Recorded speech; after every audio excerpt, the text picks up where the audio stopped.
What role does the feminine play in awakening? Welcome to a new session from the Divine Perspective. In this video, we delve deeper into the true power and offering of a woman, and why remembering this truth and embodying it is an essential prerequisite to the progression of collective consciousness. Let's go straight into it. Divine, how can a woman shift the collective consciousness while maintaining alignment? We mentioned earlier that a woman has the power to shift the collective consciousness through her energy field. And we were talking about the power of one female, though every female holds that power. But you can say that most women have not tapped into this power. We expressed this after you asked why it is that women experience so much contrast related to their bodies, or anything linked to the identity of simply being female. And we explained why. It's because the woman has such power. And this knowledge was known by a few male human beings in the past. A system was created to, quote-unquote, oppress women. And from our perspective, it's just part of the contrast that needs to be experienced in this realm of duality. Of course, you can see pockets around the world where women are, in their terms, claiming their power, claiming their femininity, tapping into the feminine. This is because there is more awareness of the capacity of the female and what the female is here to offer. We have also made it clear that the male has their role to play, and no role is better than the other. They are both created to provide balance in this realm. There are no mistakes in our plan, no mistakes in our creation. How is it possible that a woman can shift the entire collective consciousness?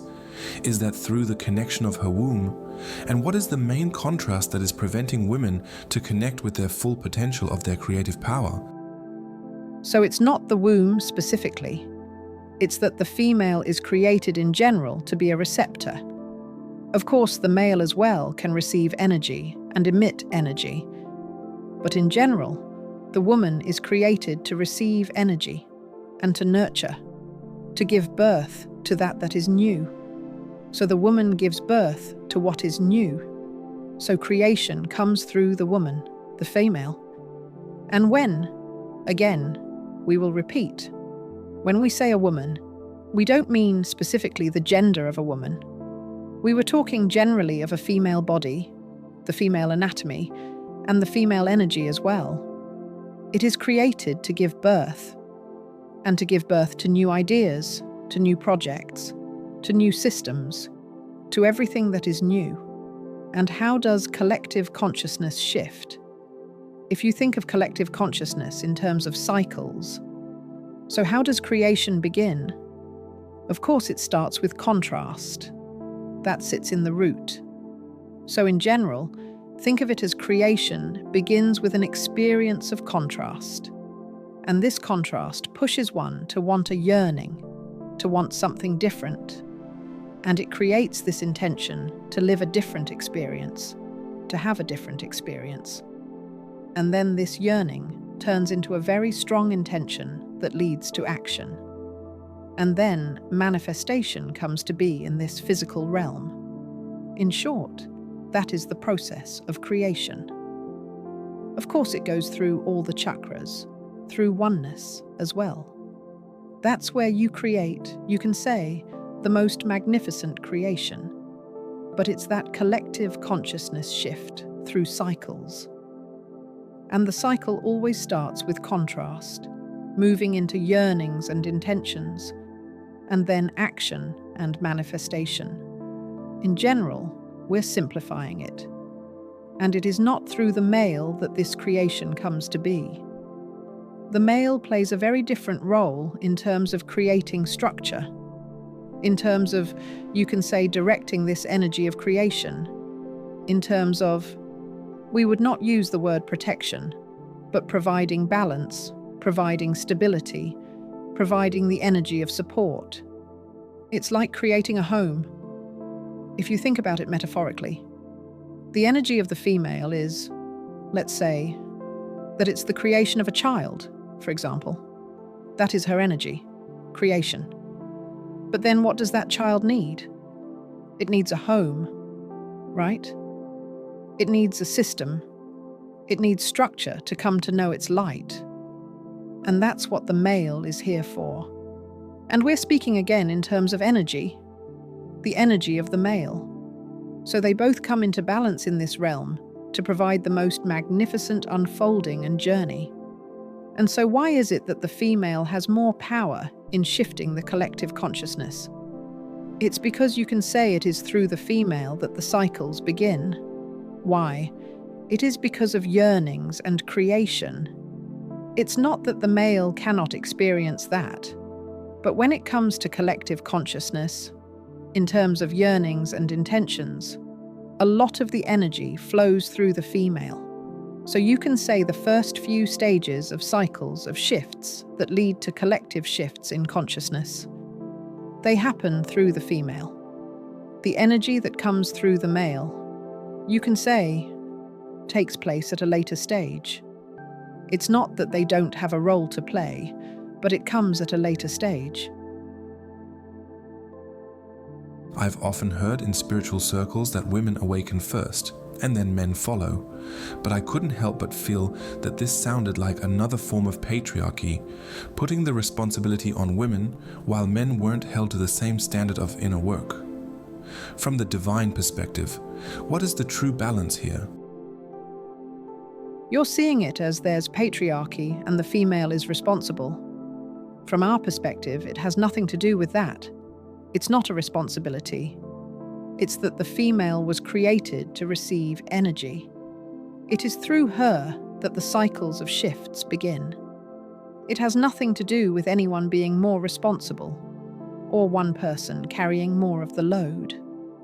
No. She starts this collective shift, but this collective shift cannot continue and advance unless the male comes in, so they also have a role to play.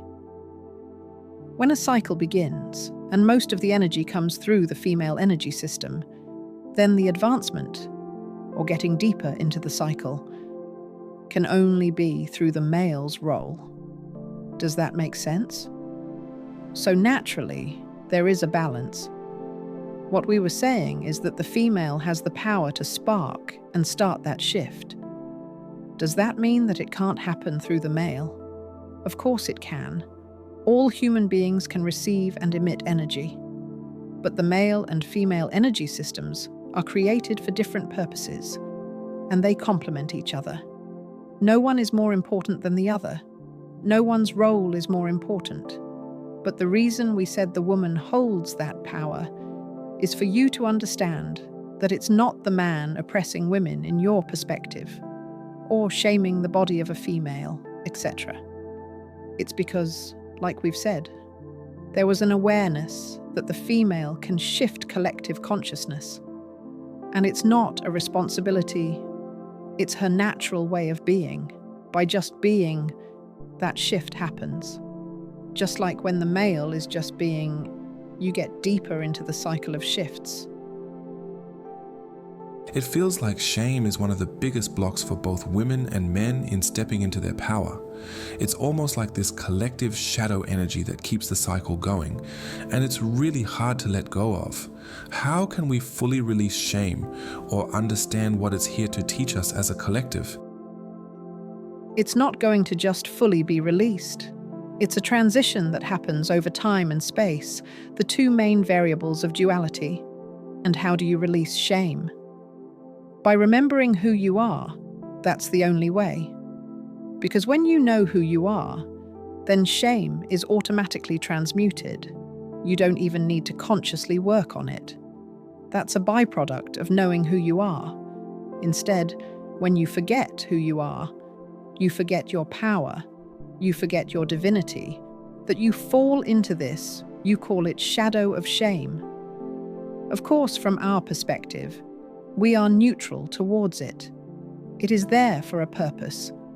It provides an opportunity to witness divinity.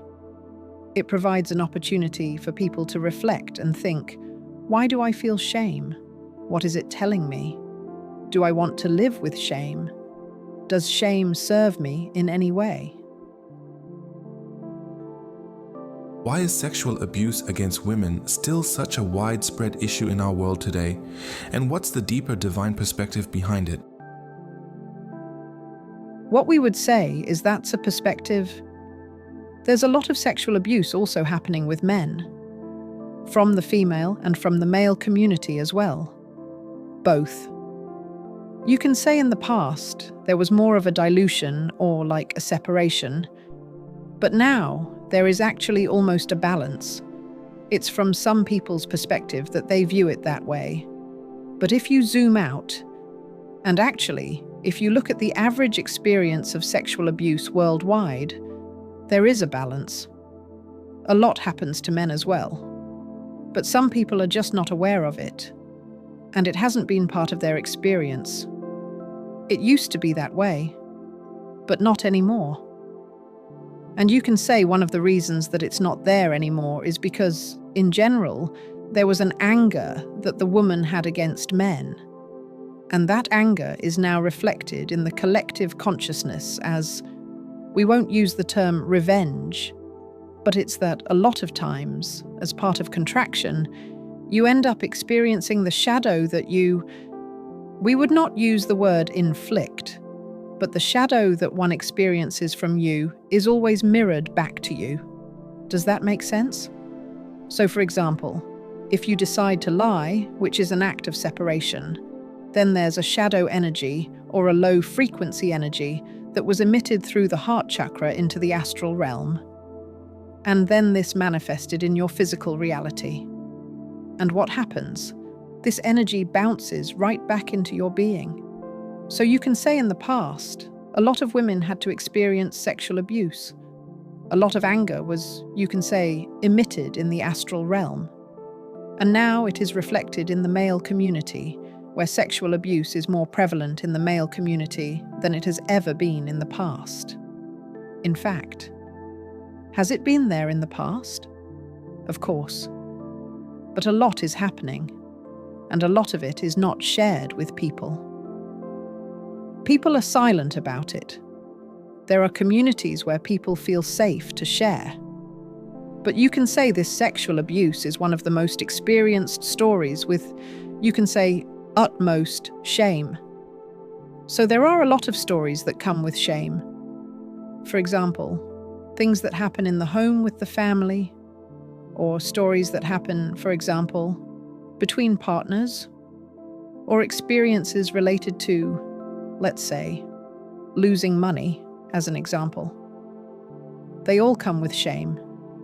But there is even more shame when it comes to sexual abuse. And so, because there's more shame, there's more silence. Because the more shame that one experiences with any given story, the more they feel compelled to be silent, because they're afraid of being judged, or experiencing more shame by sharing whatever they're hiding. Does that make sense? And they're also afraid of self-judgment. There's a lot of self-judgment that comes with sexual abuse. A lot of, what if I did this? What if I did that? Revisiting the story, trying to, you can say, find a way in your imagination to revisit the story and find a solution like, what if I did this? Maybe I wasn't going to be abused. What if I did this? Maybe I wasn't going to be harassed, etc. But it's of course part of a divine orchestration, and the what-ifs don't change the story. Could this contrast of abuse and shame be part of divine design, so that we remember and return to conscious relationships and conscious sexuality? That's one aspect. The bigger picture is for people to come to know who they actually are, to know their power, to know their divinity. And that's when we are known in your physical reality, when we are known while you're in your body, then you experience miracles. The question remains, is all this shame and abuse part of divine orchestration to bring us back into conscious relationships? We've touched on the beginning of the answer, but there's much more to uncover. In the next video, we'll explore this fully and see how it connects to the way we experience love, conscious relationships, and alignment. See you there. These messages come from divine source energy, channeled through divine consciousness, a capacity available to all. They are voiced with AI, so the focus remains on the message, not the messenger, and are divinely guided rather than personal ideas. The purpose of this channel is to expand perspective, inspire new systems rooted in love and oneness, and help humanity shift away from fear and control. When we say divine, we refer to the ultimate source of creation. Divine speaks, using the pronouns we, us, and our, for it is one with all that is, not separate from you or me. If this message resonates, share your thoughts in the comments and subscribe to receive new weekly channeled sessions.